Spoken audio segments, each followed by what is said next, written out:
this is the time Theravada Buddhist monks conclude their 3 months rains training. Of course, when we say rains training, rainy is in Asia, and Buddhist monks are supposed to stay in one place at least for 3 months. In Europe, it happens to be the summer. And in Australia, the winter. Of course, in Asia, it's rainy season. The reason Buddhist monks were asked to stay in one place, I will explain a little bit later. Then, related to that, if one observes Theravada Buddhist communities, there is another practice at the end of the rains retreat. People hold a ceremony of robe offering, katina or katin. That's another ceremony related to this rains retreat. This is something that Theravada Buddhist practitioners know. But there is one other important practice that only Buddhist monks and very few lay people are aware of its significance. That happened exactly on the day the rains retreat completes. Katina, the robe offering, of course, can take place any time within 1 month after the completion of the rains retreat.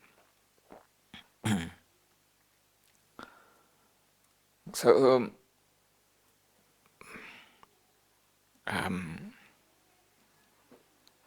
my message today is that these practices that the Buddha constituted for the monastic communities they have the intention of teaching monastic community members to live in harmony. It's a practical learning. So this is the message I'd like to give today. Now I'm going to explain the Indian social background. I look at these practices from sociological and psychological viewpoint, these two aspects. First, sociological aspect. I think the Buddha would prefer, Buddhist monks wander around and live in different places, not dwelling permanently in one place. And it was possible, quite easy, I should say, during the Buddha's time. We had more forests, more trees, more animals than human beings. Now, with the growth of population, it's hard for Buddhist monks in some countries to find a forest to live in. It's difficult. And in countries where there are some forests, but there are civil wars, for example, in Myanmar, again, it's difficult to choose a place to live as a forest monk. So when people talk about forest monk, actually they live not very far from the villages and in monasteries, well-established monasteries. We also have forest monasteries in England. Okay, not that monks live in isolation, in solitude, alone, like during the Buddha's time, without permanent dwelling. I said earlier that the Buddha would have preferred Buddhist monks to travel most of the time. Because we saw, newly ordained monks, they learn meditation from the Buddha. And then they went away in search of solitude to put the practice into use, to put the teaching into practice. And from time to time, they would return to the Buddha or return to their teacher for more instruction or to be evaluated about the progress of their practices. And one other evidence is that in the first year of the Buddha's teaching career, the first year after his enlightenment, after he had gathered 60 monastic disciples, and after they all had become enlightened arahant, he sent them away. Telling them that you should go away, sharing your Dhamma knowledge, Dhamma practice, your peace of mind, your worldview with as many people as possible. And no two monks should go on the same journey, meaning you should go alone. So he also went alone. He returned to Bodh Gaya, then Rajagha. And 60 other monks, they also went different ways to 60 different directions.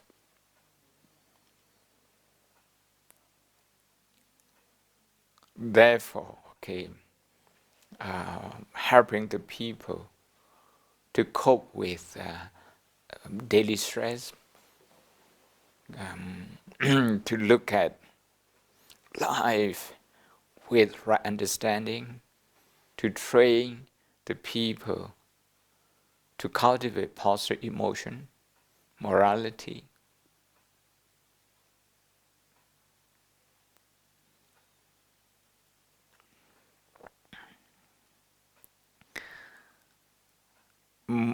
Being on the move all the time has a lot of benefits, because if we move very often, we don't gather many things, we don't collect many things. These days, if we travel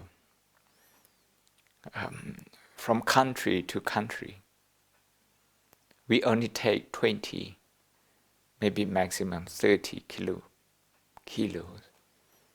of luggage. Anything extra, we need to pay for excess luggage. So as a result, I remember moving from monastery to monastery for study, and we don't have many belongings. We didn't need to.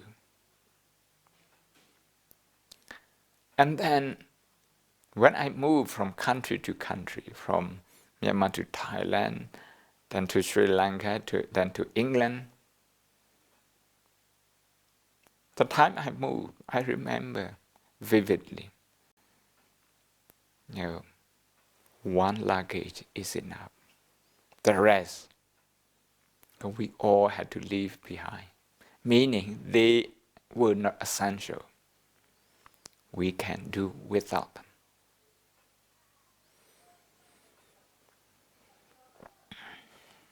If we don't accumulate many things, if we don't have many belongings, most of the things that we have it as community property in each place. So this is what monastic community is about. For personal belonging, we have limit. So if we have monastic community living like that, more community properties, less personal belonging, we have to interact with each other. We have to follow rules and regulations. So this is also one way of learning how to live in harmony within a community. Not only that, this sociological perspective or sociological teaching actually has benefits in many other aspects. If we use less, we focus only on essential, we won't destroy as many trees and natural resources. Now, deforestation is resulted in water shortages, and also during the rainy season in landslides, in flooding, and so on. Ecological problem that we could have avoided. Should we keep our trees? Okay.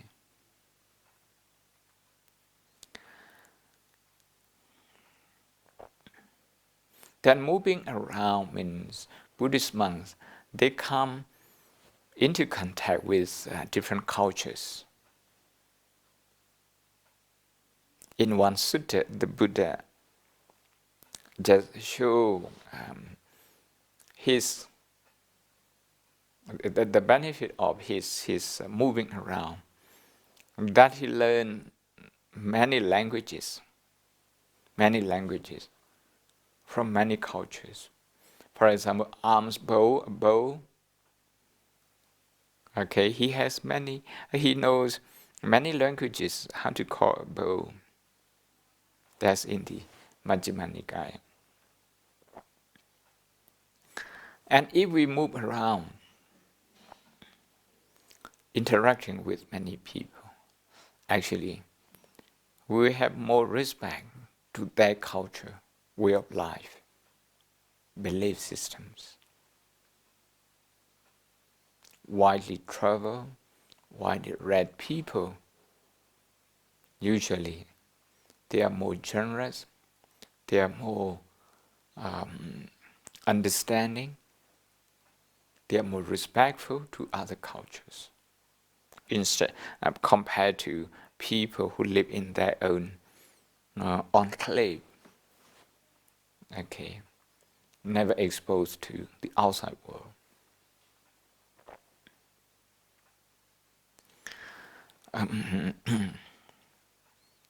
But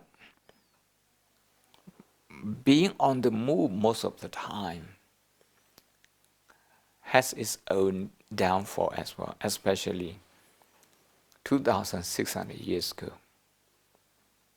There were no proper roads. Forget about motor cars. They are only more than 100 years old. We are talking about 2.5 millenniums. 2.5 millenniums ago. Forget about train and plane.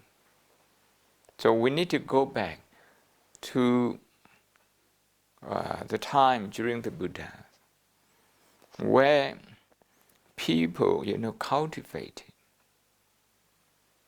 and the land they cultivated on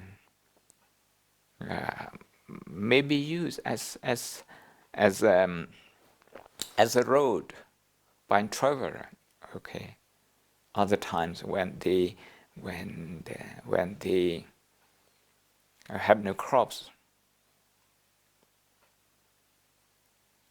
But in the rainy season, when people do cultivation, that means some of the roads would have disappeared.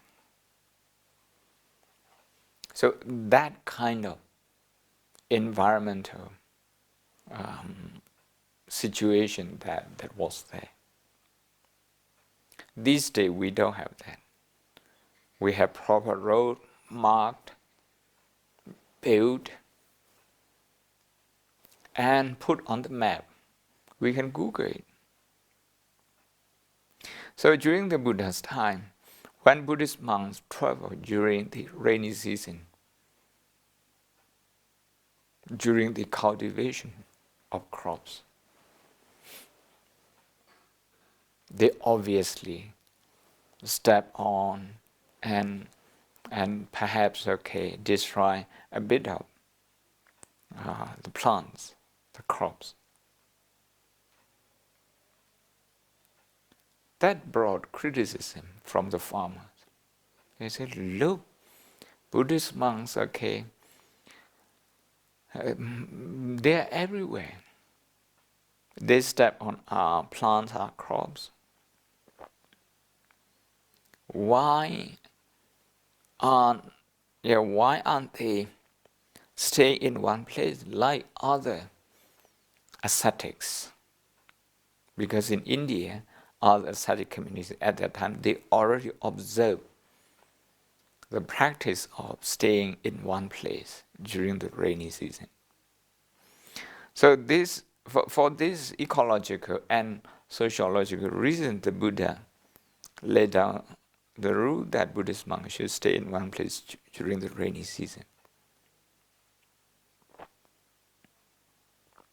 For ecological reason, and also to avoid conflict with the farmers. This is for sociological reason. But the Buddha, when he laid down this rule, he actually went beyond the original cause of environmental concern, social concern. He looked at the incident positively, and he said, if monks live together in one place for at least 3 months, they would learn how to live together. Not just among themselves, the monastic community, but also with lay people whom they depend on for their upkeeping, like alms and robes.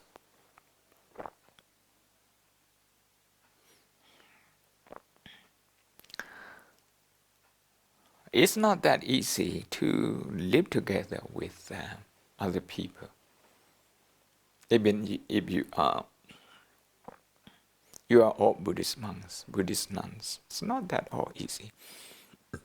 People have different like and dislike, have different inclination.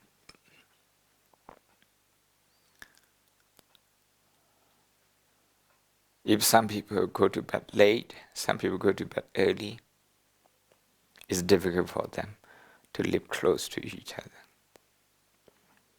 One person would get up early, the other person would still be sleeping.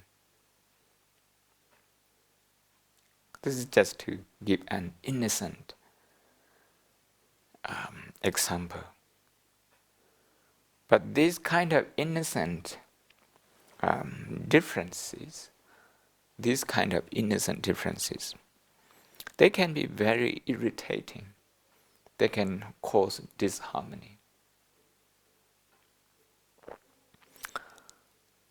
So sharing space is challenging for human being, even between the mother and her children. And when the children start growing up, both sides would find it difficult to share the space. So they need to learn, they need to evolve, they need to grow, to change, like that. And finally, children move out.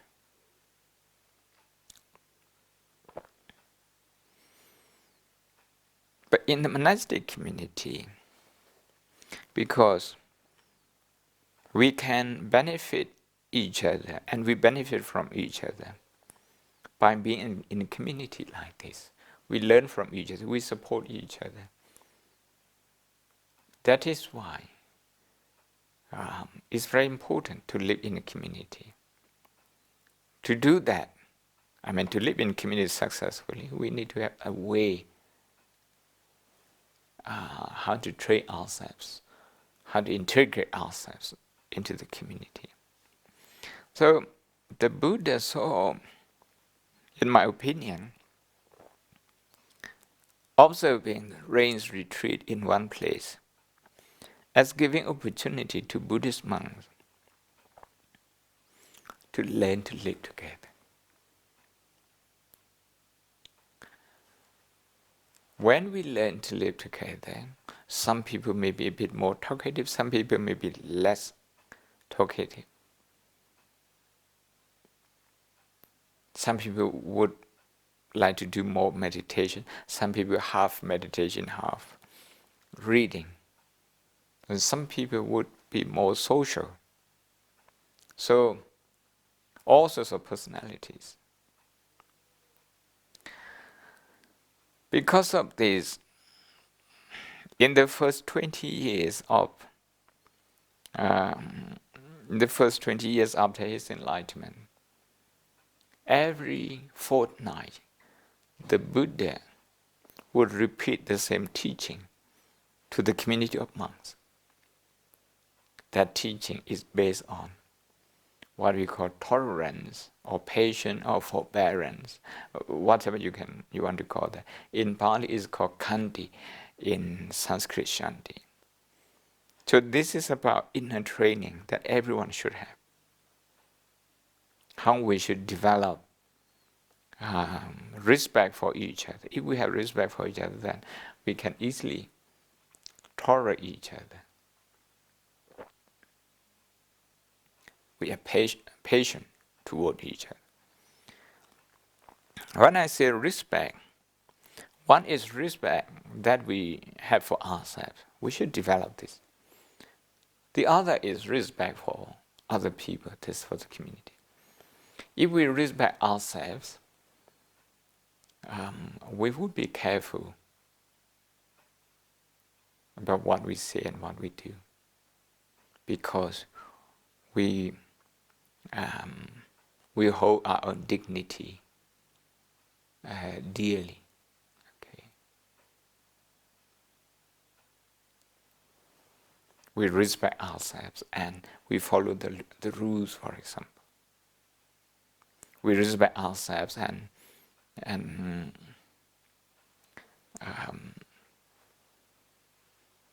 we try to live with other people properly.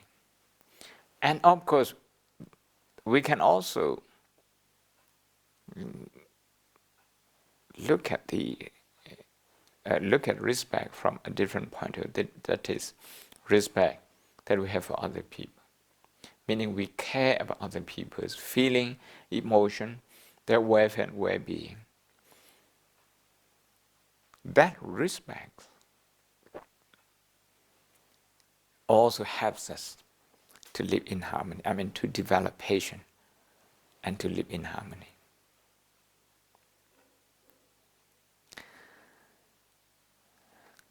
So, say we live together for 3 months. At the end of the 3 months, the last day, the last full moon day,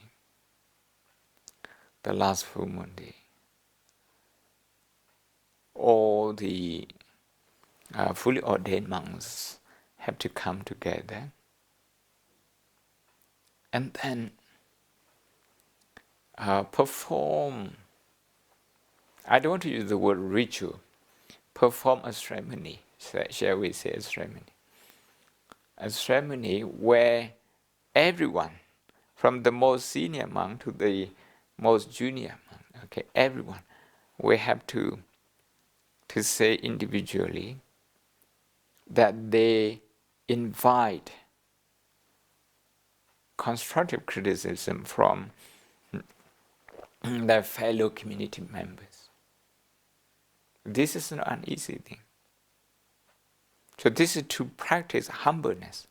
This humbleness is possible if we respect ourselves, if we respect other people.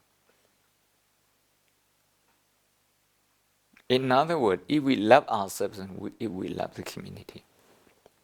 If we love ourselves so that we want to make progress in our spiritual practice, and other community members, senior or junior, they may have something to contribute to our own spiritual progress.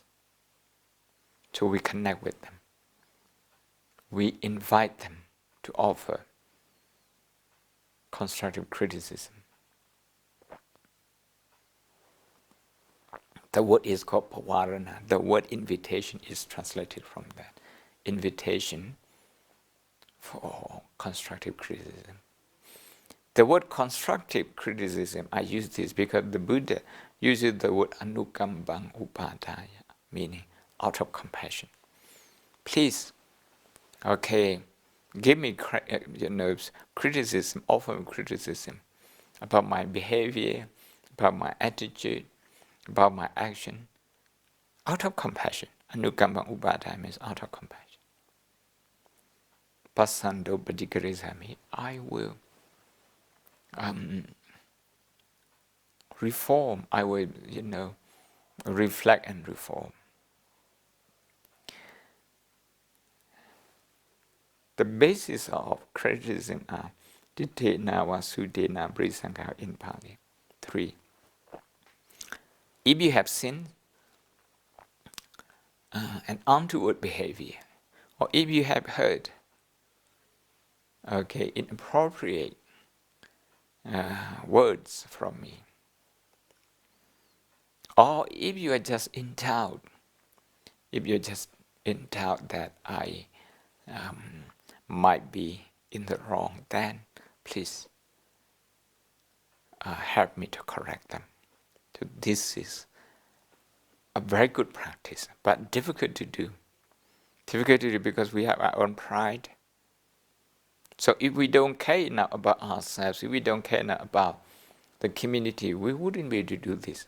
And the Buddha said, you need to do this at the end of the rains retreat. So for 3 months, you prepare your mind. You train yourself for the right attitude. And when the day comes, you have to say it. Meaning, you give an open invitation to all monastic community members to offer you this constructive criticism. Only when a Buddhist monk has fulfilled this requirement, and also the other requirement, which is to stay in one place for 3 months, these 2 requirements are met, then that Buddhist monk will be qualified to accept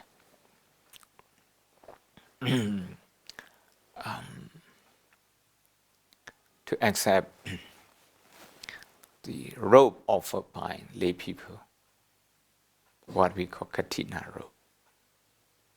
And again, the process of Katina robe is very important, very interesting. It helps us to live in harmony as well. But not if you look at the way people get their clothes, these days. You need to go back to India during the Buddha's time, 2,600 years ago, when everybody had to weave their own clothes, dye it, sew it. Okay, it was all handmade. I mean, until about 150, maybe 200 years ago, in many places, this practice was still prevalent. So Buddhist monks were no exception. They had to make their own clothes. All they got from the people is thread, okay, enough thread. Then they had to whip it into a piece of cloth. The Buddha said, okay, the time allowed to look for materials to make robe is given 1 month. But the actual time to make robe is only 1 day, that's 24 hours. How can you finish whipping this piece of robe and dyeing it, sewing it? How can you do that? Okay, if everything has to be handmade, you can't actually finish it. So the Buddha said you have to finish it in 24 hours. The message is that all the monks will have to give a hand. And this robe making, today we call this robe offering because people come and offer. Those days, it was more of robe making. Monks will have to make robe by themselves. This robe making process can only take place if there are at least 5 monks living together for 3 months. So 5 months, then you have enough manpower to complete, okay, a piece of cloth. Some people would make wooden frame. Some people would point water with the barks of the trees to get the right color. Some monks would sew it. Something like at least 2 would have to whip it.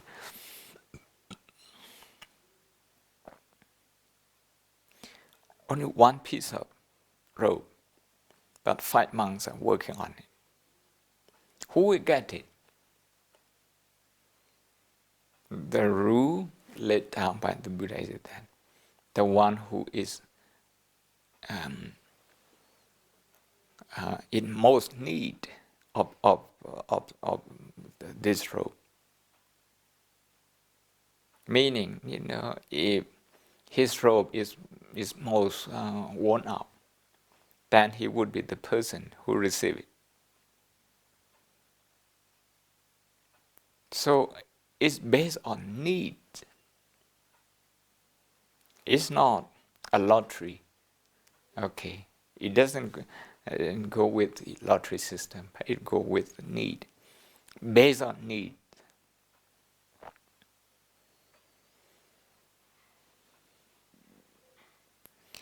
But if you have not achieved enlightenment of some stage, you would still feel that it's not fair. Okay, because you are also in need of robe. But mostly the monks would judge that the other monk, one of the other monks, okay, is more of in the urgent need of this piece of robe. Then there can be disagreement, there can be conflict. So the Buddha looked at such thing into detail. Okay, he took care of such thing, because things can get out of hand. You have sibling rivalry in families where, 2 siblings, 3 siblings, 4, 5, 6, 10 siblings, okay. Although they are blood related, they cannot rejoice in each other's making progress sometimes. Instead, they look at each other as rival. And they would tell their parents, okay, Mom, Dad, you don't love me as much as this one, that one, that sort of thing. So the Buddha said, all along, in addition to tolerance, in addition to respect, now you need to develop joyful feeling, what we call mudita. To develop this one. So once that particular piece of robe, what we call katina robe, is given to a chosen monk because of his dire need, he will have to declare among the community to thank them and also to ask them to rejoice in his receiving of that robe. And the other monks will have to openly declare that they are very happy that he has received this robe. I like to recite in Pali so that you have lay people,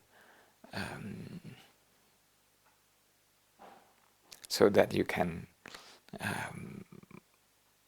see how simple is it.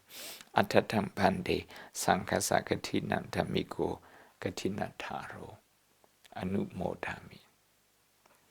Members of the Sangha, the katina robe process has been complete. Okay, robe making, robe distribution, decision making, choosing the receiver, everything has been complete. Atatang pande. And it has been done justly, dhammiko, justly, lawfully. And now the robe has been offered to this monk. I rejoice in the process, and also I rejoice in him receiving this piece of robe. We have to declare like this. If we declare like this, the Buddha said, any monk who has been part of this kind of process will receive benefits of relaxation of some of the Vinaya rules. They are related to how we interact with lay people. Some of the rules are relaxed. And on travel, okay, on these 2 themes, the Buddha relaxed those 5 rules.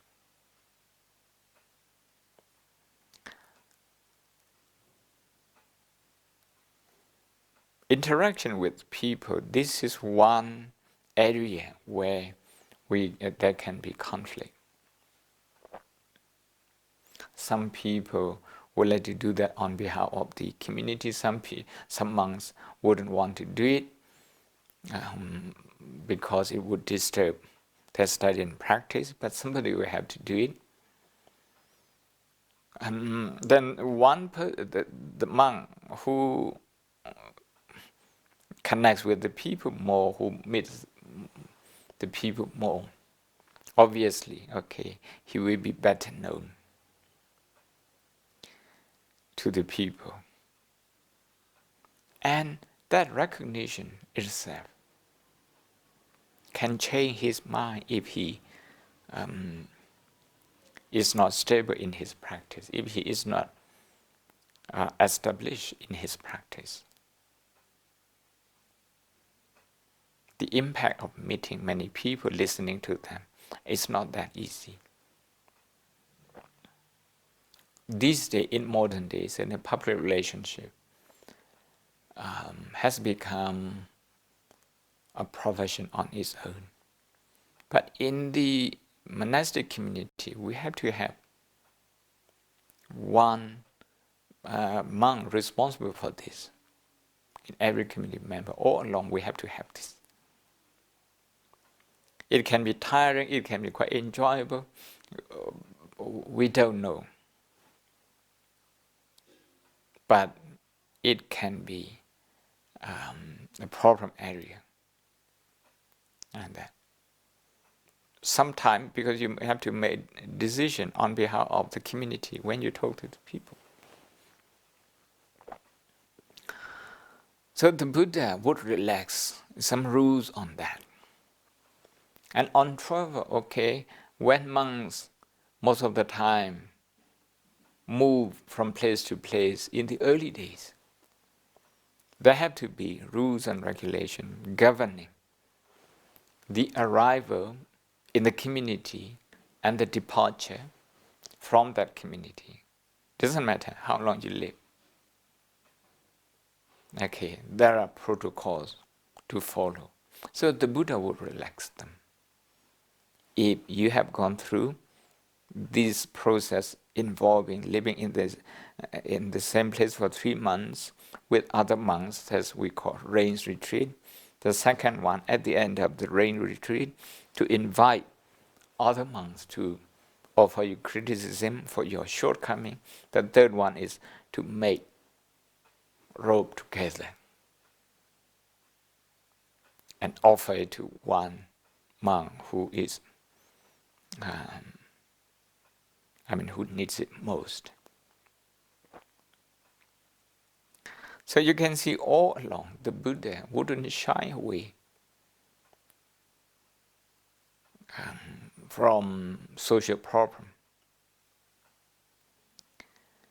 That the way he approaches those social problems is to look at the social condition, social situation, as much as the psychological factor of each monk.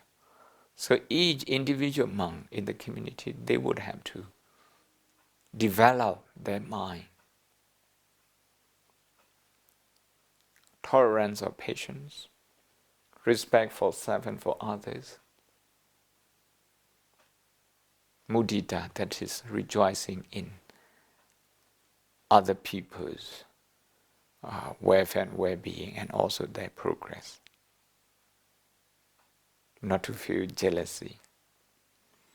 So these are inner qualities that we have to develop when we live together in a community. This community can be a community of 2 people, like lay people live as husband and wife. Otherwise, there will be they will see each other as rival, or who earns more, who is better recognized by the neighbors, and that sort of thing. Who sacrifices for whom? Things can go endlessly. And the community we talk about, it can be a bigger one, with parents and children, or with extended family. Competition, rivalry, and insecure feeling, jealousy, that sort of thing. It happens everywhere. Or we can talk about a community like a village, like a town, like a constituent, or like a country, or like an international organization. We can learn from these practices. We can draw some lessons. That is, there must be provision for emotional growth, what we call in psychology, growth psychology. Learning process, growth psychology, there must be that provision. And also The other one, there must be a provision that takes care of material needs, like in the robe making, the material needs, okay, is being taken care of. And we also, sociologically, we need to create a situation where people, we have to live together. We have to live together. Otherwise, if people cannot live together, they will have to spend more, and they will need to cut more trees. They need to use more of the natural resources. If that's the case, what about future generation? Are we depriving them of their sources? Are we using to the maximum during our generation without thinking of them? So these are the lessons that we get from these practices. I hope you get some thinking through my explanation, and I hope my interpretation of the teaching of the Buddha is helpful to you. So may all of you be well and happy. May you be part of developing a happy, peaceful and harmonious community wherever you are. Sadhu, sadhu, sadhu.